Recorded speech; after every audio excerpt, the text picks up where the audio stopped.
Hi there, Davie Provan here.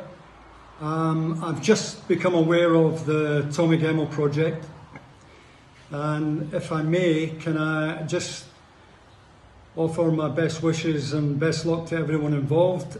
I hope they get it over the line and that we have a statue of Tommy in the not too distant future, a tangible reminder of just what he achieved in the game and for his local area.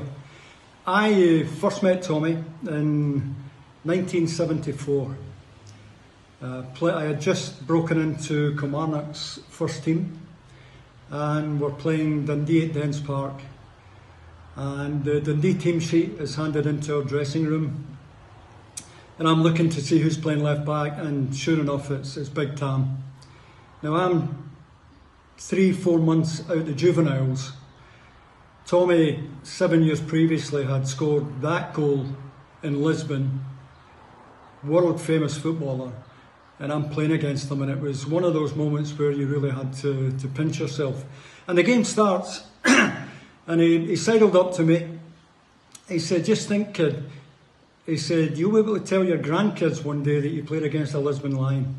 And he was laughing, and he joked his way through the entire game. He was terrific. He gave me a lot of encouragement. Don't get me wrong, he whacked me a few times, but it was just a great experience to play against Tommy at such a young age. And little did I realise back then that my wife Fiona and I would become good friends with Tommy and Mary many years later.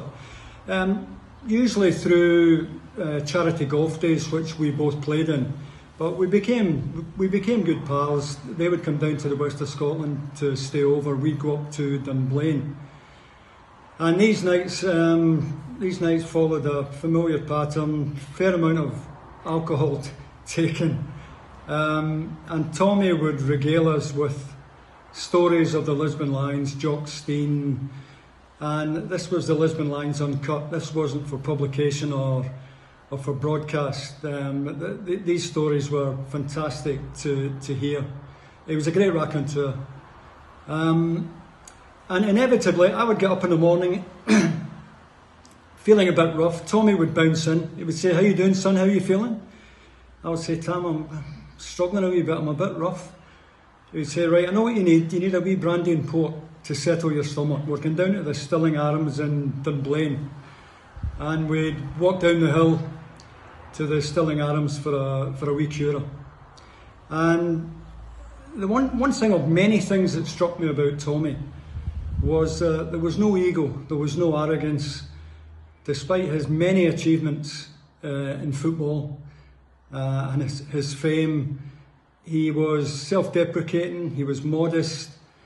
And yes, he was a fantastic footballer, but I think even more important, he was a proper person.